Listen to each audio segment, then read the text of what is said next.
Hey everyone, so I decided to take apart my APS UAR today to do a little bit of work on it and decided to shoot a video, go over some of the problems I had with it, as well as I'll show you how to assemble it.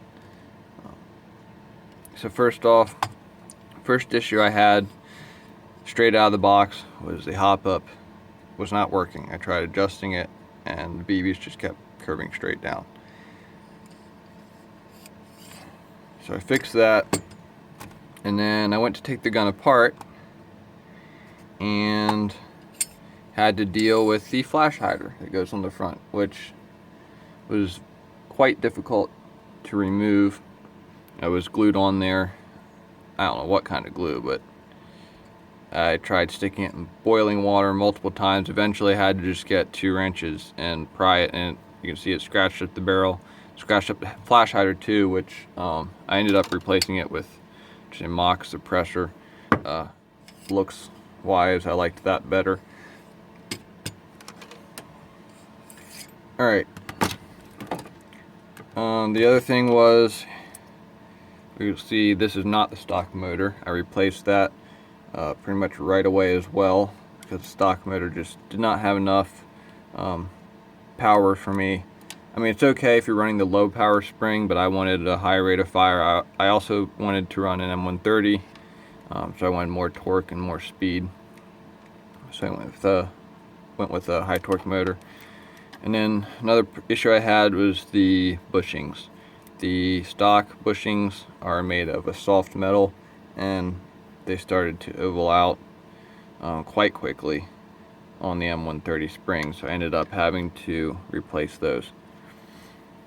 You can see I removed the fuse, rewired the Deans. That's kind of a standard thing I do to all my guns. Alright, so assembling the gun. I actually took out the barrel because I was doing some work again on the hop up, just fine tuning. So that just slides in, pops down. It's just a little plastic piece, slides in here. There's 2 screws that hold that in place, and then 2 more screws that hold the actual hop up unit itself in place. Screw these in. The disassembly is pretty easy on this gun once you get the flash hider off. It's pretty much a matter of popping a couple pins, and then there's one screw holding the gearbox in place, which I will show you that in a second. Don't want to over torque these because they are screwing into plastic. Alright, so hop ups back in. The outer barrel, it's actually an M4 outer barrel, if you didn't notice. That slides right in over top, and then you can see there's grooves it slides into. And there's this little ring, slides on the end. This is a little bit of a pain getting, there we go. It kind of wants to catch up in the trigger mechanism. Oh, which reminds me, the trigger was another issue. The UAR, it has a very long trigger pull. When you pull the trigger, you have all this linkage right in here. It goes all the way back here, and then pulls on that. That bar pushes it back to engage the trigger on the gearbox. So it's quite a long trigger pull. There's an adjustment screw back here. You can see it right in here. You can back that out, and that will help shorten the trigger pull a smidgen. It's hardly anything. and you don't want to back it out too far, because when you pull the trigger, that needs to be able to go forward far enough that the cutoff lever will reset. If you back that screw out too far, the trigger is going to go back. It won't come forward enough to reset, and it's not going to shoot anymore. So another thing I did, in addition to adjusting that screw, was up front here. Okay, down in here you have, see the trigger moving. I added a piece of plastic to the back end of the trigger. What that does is that pushes this trigger a little more like this, and that shortens the trigger pull. Again, probably not quite 1/4 of an inch, but it does shorten it up pretty substantially. And I was trying to do as much as I could to shorten that trigger pull. Alright, so now the gearbox, pop the wiring in.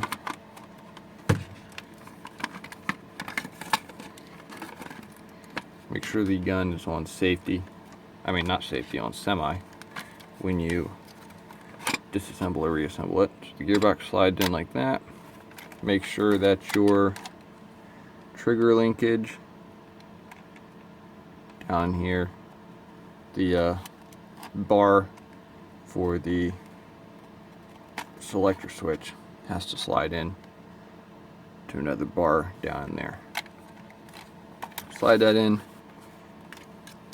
Push this all the way home, and here's that screw I was talking about.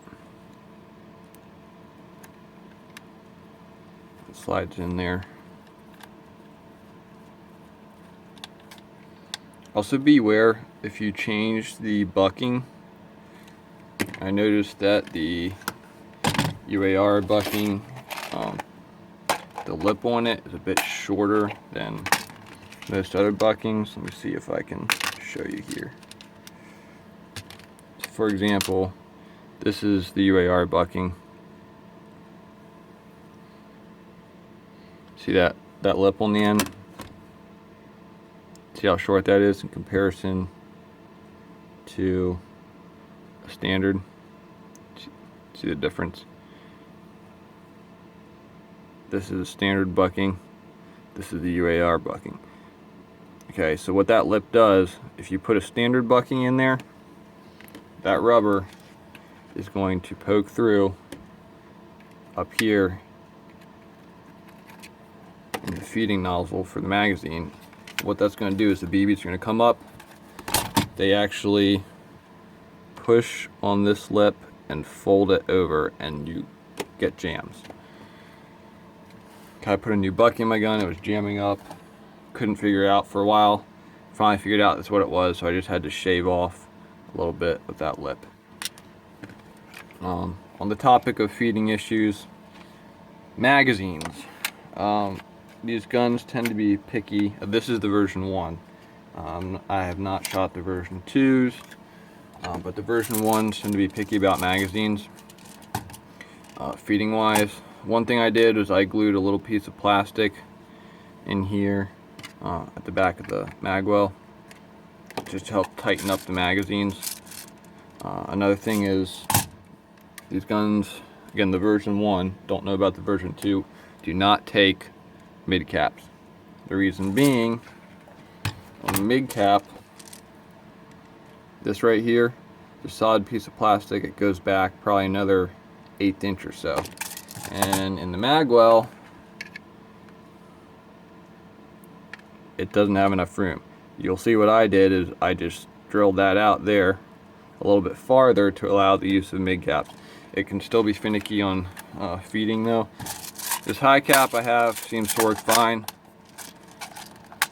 and the 2 mags that came with the gun work fine. I do have some mid caps. I believe they're King Arms, and they do feed. I've noticed they're a little finicky if they are loaded all the way, versus if you load them about halfway, they seem to feed better. But it's really seems to be a hit or miss. I know 2 other people with this gun, and they both have some feeding issues. Alright, so the gearbox is in. Take this.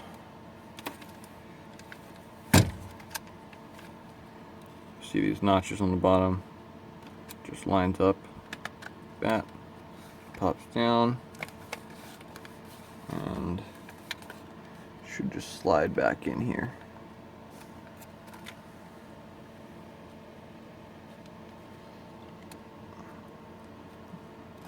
There you go. Of course, it's going to be a pain now. Yeah, it's hung up on the wiring here. There we go. So that slides back. The charging handle, it's got a little button on it. You don't have to push it in to install it, but if you're pulling it out, you gotta push down that button. Okay, and then you can go ahead and put this on. You can either take that lever off, or you can just slide it over like that. As several people have noted, this is not on there the greatest. I've never had any problems with it falling off, other than if I accidentally go and grab the gun by this. But in standard play, it stays in place just fine. If you really wanted to, it's really just a friction hold. It's got a couple little grooves there that snap in there. You could always try adding maybe some super glue or something, trying to build those up, make it clip in a little better. But like I said, I've never really had any issues with it. Alright, top receiver. This one can be a little tricky getting in. What I usually do is, see in the back here, the wiring runs up in here.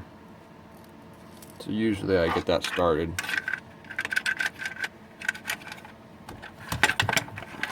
And then I slide this in.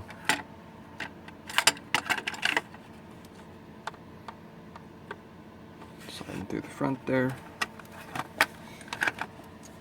Gotta line this up. Oh, you do have to make sure this is in semi-auto.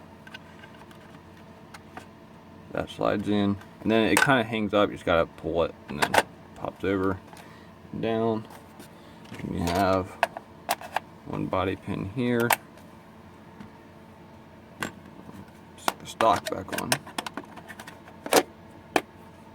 One body pin here, and one body pin right here.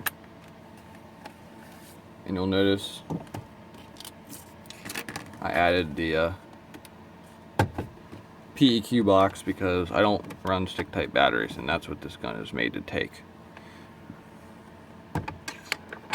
Stick on the lock suppressor.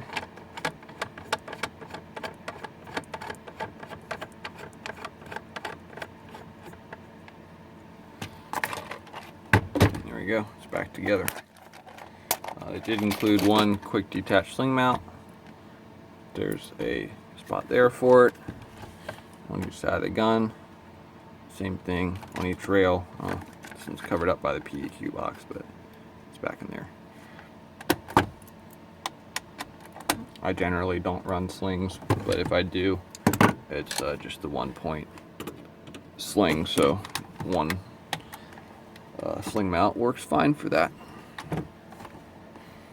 Another couple different cool features is you got this hollow place in there. I actually have a burst MOSFET in there in case I want to use it. It's not hardwired in. It's one of those plug and play ones. Of course, you got mag release on each side of the gun. Mag release here, which this one's a little difficult to use. The trick is to push in from the top and down in a rolling motion. Don't try to just press straight, because when you're holding it, it's just kind of awkward. You just gotta just bring your finger down and kind of roll it.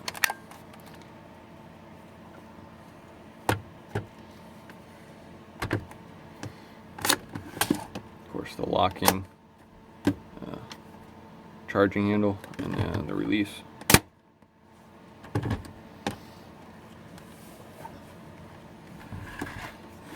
And that's it. And then there are actually 3 holes on the top where you can stick those pins if you're disassembling this in the field so you don't lose them.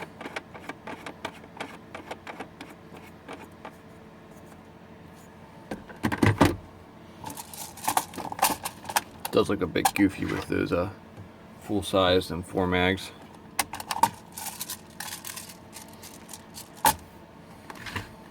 Alright, well, hope you enjoyed the video. Hopefully it was helpful. And subscribe if you haven't already, if you enjoy this video or my other ones. And I'll see you later.